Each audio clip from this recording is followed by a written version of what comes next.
नमस्कार दोस्तों, आपकी अपनी चैनल साइंटिफिक एस्ट्रो वास्तु में आपका हार्दिक स्वागत है। दोस्तों, आज हम बात करेंगे जो 2025 साल आने वाला है उसमें देश और दुनिया में क्या क्या होगा इसके बारे में। दोस्तों, इस साल में ग्रहों की कुछ ऐसी विशेष परिस्थितियां बन रही है कि जिसके ऊपर विचार करना बहुत ज़रूरी है। अब इन परिस्थितियों से लोगों ने बहुत डराया है। कई वीडियो आपने देखे होंगे जिसमें बहुत कुछ कहा गया है, लेकिन जो तर्कसंगत है वही बातें मैं आज इस वीडियो में बताऊंगा। इसीलिए यह वीडियो आप अंत तक देखेंगे। परंतु इसके पहले एक रिक्वेस्ट है, अगर आपने हमारी चैनल को सब्सक्राइब नहीं किया है, शेयर नहीं किया है, तो सबसे पहले सब्सक्राइब करें, शेयर करें, लाइक करें और बेल आइकन को दबाना ना भूलें।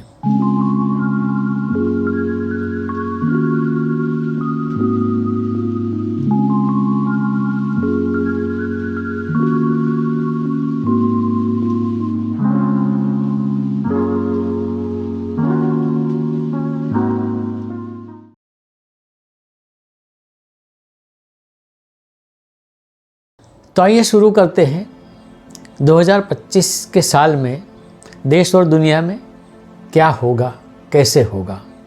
सबसे पहले जानते हैं ग्रहों के बारे में। दोस्तों, मार्च के अंत में यानी 29 मार्च 2025 और 1-2 तारीख तक 6 ग्रह युति में एक साथ में मीन राशि में आने वाले हैं। कई लोगों ने इसके बारे में बहुत भयंकर प्रेडिक्शन किए हैं। ये होगा, वो होगा, युद्ध होगा, जल प्रलय होगा, भूकंप होंगे, वगैरह वगैरह वगैरह। यहाँ तक कहा गया है कि इस दौरान विनाश हो जाएगा। परंतु ये बातें कितनी सच है उसके बारे में मैं आज आपको डिटेल में बताऊंगा। दोस्तों, जो 6 ग्रह युति में आने वाले हैं मीन राशि में, वो है सूर्य, चंद्र, बुध, शुक्र, शनि और राहु। लेकिन इसमें सूर्य, चंद्र, बुध, शुक्र ये थोड़े दिनों के लिए रहेंगे। बाकी के जो ग्रह बचे हैं, खास करके शनि और राहु, यहाँ लंबे समय तक रहेंगे। लेकिन राहु भी अपनी राशि बदलेगा मई में। तो दोस्तों, ये 6 ग्रह, 5 ग्रह एक साथ आने का जो समय है वो पहली बार नहीं हो रहा है। पिछली बार भी कई बार हो चुका है। और जैसे कि कहा गया है कि इन 6 ग्रहों की युति के कारण ये हो जाएगा, वो हो जाएगा, और ऐसा कुछ भी नहीं हुआ है। तो किसी के भरोसे पर विश्वास करके आप डर गए हो तो आपको भूतकाल भी देखना है कि ये बातें पहले भी हो गई थी और वहाँ क्या हुआ था। कुछ भी नहीं हुआ है। दुनिया चलती है, चलती ही रहेंगी। हमारे वीडियो आते रहेंगे और आप देखते भी रहेंगे, इसकी मैं गारंटी देता हूँ। अब एक बात बताना चाहता हूँ कि बहुत बड़े जल प्रलय आएंगे, भूकंप आएंगे, लैंडस्लाइड होगी वगैरह। तो ये चीज़ें सिर्फ 2025 में बनेगी क्या? ये 23 में भी बनी थी, 24 में भी बनी थी, उसके पहले भी बनी थी और आगे भी बनती रहेंगी। ऐसा कभी नहीं हुआ कि दुनिया में ये चीज़ें उसी समय हुई है और बाकी समय नहीं होती। यह कुदरती आफतें हैं, समय समय पर आती रहती हैं और पूरा इतिहास भरा है। इसमें मुझे कुछ ज़्यादा कहने की ज़रूरत नहीं है। तो सबसे पहले डरिए मत, ऐसा कुछ होने वाला नहीं है। हाँ, लेकिन जो कुछ भी होने वाला है वो मैं आगे बता रहा हूँ। जो दूसरा चेंज आने वाला है ग्रहों के बारे में, वह आएगा मई में। इसमें राहु, केतु और मंगल सम्मिलित है। राहु जाएगा मीन राशि से कुंभ राशि में और केतु जाएगा कन्या राशि से सिंह राशि में और मंगल भी जाएगा सिंह राशि में। परंतु मंगल यहाँ बहुत ज़्यादा टिकने वाला नहीं है, परंतु काफ़ी अरसे तक टिकेगा। तो इन 3 ग्रहों का प्रभाव भी आने वाले समय में देश और दुनिया पर होगा। परंतु इसके पहले ये भी जान लेना चाहिए कि जो 2025 का साल है वह पूरा मंगल के प्रभाव में होगा, क्योंकि 2025 की जो संख्या निकल आती है वह आती है 9 और 9 अंक जो है वह मंगल का है। यानी कि कुल मिला के जो ग्रहों का प्रभाव है वो तो है, परंतु मंगल का इस वर्ष में ज़्यादा प्रभाव है और उसे नज़रअंदाज नहीं किया जा सकता।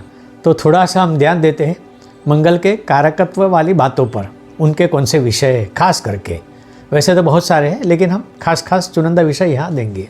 सबसे पहले तो मंगल सेनापति है, यानी कहीं ना कहीं सेनापति युद्ध से जुड़े हुए होते हैं। और आप जानते हैं कि कई जगह पे आंतरिक कलह या बाह्य कलह, यानी कि आंतरिक युद्ध या बाहरी युद्ध, इनकी परिस्थिति बनी हुई है, तो उस पर भी मंगल का प्रभाव बहुत बड़ा आएगा। मंगल कारक है शक्ति का, तो जहाँ जहाँ शक्तिशाली प्रक्रियाएं होंगी वहाँ भी मंगल प्रभाव डालेगा। मंगल को भूमिपुत्र कहा जाता है, यानी ज़मीन से जुड़ा है, और जब भूमि से जुड़ा है तो खेती आती है, तो खेती के क्षेत्र में यानी कृषि क्षेत्र में भी मंगल का प्रभाव होगा। मंगल टेक्नोलॉजी का कारक है, मंगल मेडिकल फील्ड का भी कारक है। तो इन कारकत्वों के हिसाब से थोड़ा मोटा मोटा मंगल का फल भी जान लेते। सबसे पहले ही कहा था मंगल युद्ध का कारक है, तो इसका मतलब है कि अभी जो चल रहा है उस युद्ध में परिस्थिति बिगड़ेगी ज़रूर, लेकिन जो लोग कहते हैं कि थर्ड वर्ल्ड वॉर होगा, उसकी कोई गुंजाइश आगे नहीं दिखती। जैसे पहले कहा था मंगल खेती का कारक है, तो कृषि क्षेत्र में नए नए संशोधन होंगे, नई प्रक्रिया आएंगी, कृषि पैदाश बढ़े, इसके लिए कई कार्य होंगे, तो मंगल का इसमें पॉजिटिव प्रभाव होगा। टेक्नोलॉजी के क्षेत्र में भी बहुत बड़ी क्रांति आएंगी, नए रिसर्च होंगे, शोध होंगे जो समाजोपयोगी होंगे, तो ये भी मंगल के प्रभाव के कारण होगा। मेडिकल क्षेत्र में बात करें तो नई नई दवाइयाँ खोजी जाएंगी, जिससे कई सारे रोग ऐसे हैं जिसमें दवाइयाँ की असर कम होती है, वह अब हो जाएगी, क्योंकि रिसर्च ऐसी दवाइयाँ ढूंढेगा जो कि समाज के लिए बहुत ही उपयोगी होगी। मेडिकल क्षेत्र में भी जो ऑपरेशन के साधन हैं, जो ऑपरेशन कर रहे हैं कंप्यूटर से, उसमें भी कई क्रांतियाँ आएंगी और परिस्थिति बहुत सहज हो जाएंगी, ताकि ऑपरेशन कोई भी हो बहुत आराम से हो सके और कोई तकलीफ़ ना हो। और यह बातें मैंने इसके लिए बताई है जो पॉजिटिव रिजल्ट दिए हैं, क्योंकि मंगल केतु के साथ में होगा। केतु सात्विक ग्रह है। कई लोग इसको ऐसा बोलते हैं कि मंगल और केतु जब साथ में होते हैं तो इसको ब्लास्ट बोलते हैं, यानी कि बहुत बड़ी तकलीफ होती है, नाश होता है, विनाश होता है। लेकिन इसके पहले ध्यान रखें कि केतु सात्विक ग्रह है, सन्यासी ग्रह है, लोगों के लिए कार्य करता है, तो यहाँ मंगल की नेगेटिव इफेक्ट नहीं होगी। अब ये सारी बातें बताने के बाद एस्ट्रोलॉजिकल ग्रहों की कॉम्बिनेशन से जो साल भर में चलने वाले हैं, यहाँ उसका ज़्यादा विश्लेषण नहीं करूँगा। कुछ मोटे मोटे प्रेडिक्शंस है जो इम्पोर्टेंट है, जिसकी जानकारी होना ज़रूरी है, वह मैं आगे बताने जा रहा हूँ। सबसे पहले तो थर्ड वर्ल्ड वॉर के बारे में जो बताया है, मैं आगे कह चुका हूँ कि नहीं होगा। हाँ, परंतु मई तक इसकी परिस्थिति बिगड़ेगी। ऐसा लगेगा कि अब वॉर होगा, वॉर होने वाला है, लेकिन कहीं ना कहीं यह परिस्थिति थोड़ी थोड़ी शांत हो जाएगी और थर्ड वर्ल्ड वॉर नहीं होगा। यूक्रेन रशिया के युद्ध की बात करें तो यह युद्ध भी थोड़ी परिस्थिति खराब बनाएगा, परंतु रशिया को बैकफुट पर आना पड़ेगा और हो सकता है कि जून के बाद इन दोनों में संधि करार की प्रक्रिया चालू हो जाए और कहीं ना कहीं ये भी शांत होने की संभावना है। परंतु एक बात ध्यान में रहे, इसमें भारत की बहुत बड़ी भूमिका होगी और इसीलिए आने वाले साल में भारत एक मान सम्मान पाएगा, एक जगह हासिल करेगा जो सबसे टॉप पर होगी। इज़राइल और पैलेस्टाइन की बात करें तो ये तो चालू रहेगा, इज़राइल पर प्रेशर भी आएगा, परंतु इज़राइल झुकने वाला नहीं है। परिस्थिति वहीं के वहीं रहेगी, उसमें कोई फ़र्क नहीं आने वाला है।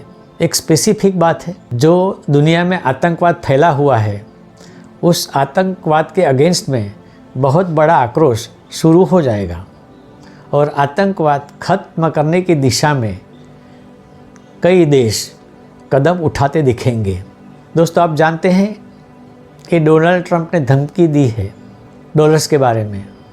विश्लेषण मैं नहीं करूँगा, लेकिन प्रेडिक्शन इतना ज़रूर करूँगा कि उस धमकी की असर दुनिया पर जो होने वाली दिखती है वह नहीं होगी।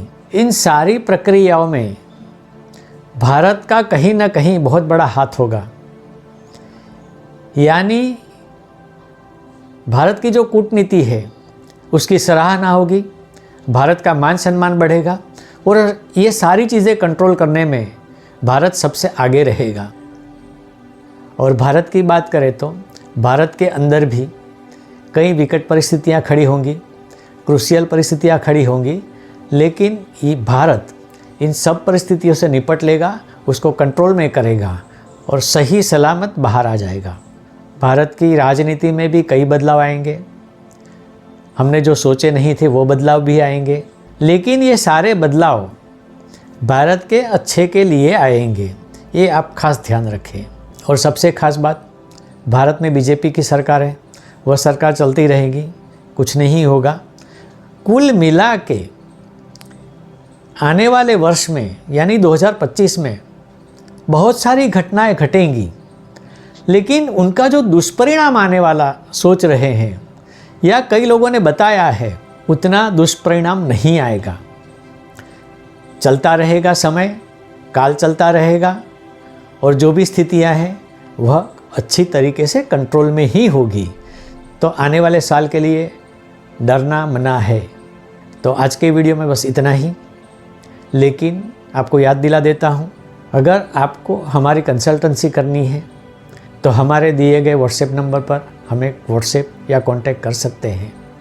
लेकिन एक बात याद दिलानी है कि अभी तक हमारी चैनल को अगर आपने सब्सक्राइब नहीं किया है, लाइक और शेयर भी नहीं किया है, तो सबसे पहले सब्सक्राइब करें, लाइक करें, शेयर करें और बेल आइकन को दबाना ना भूलें, ताकि ऐसे ही वीडियो आपके सामने पहले आए। आगे आने वाले वीडियो का इंतज़ार करें। तब तक के लिए नमस्कार।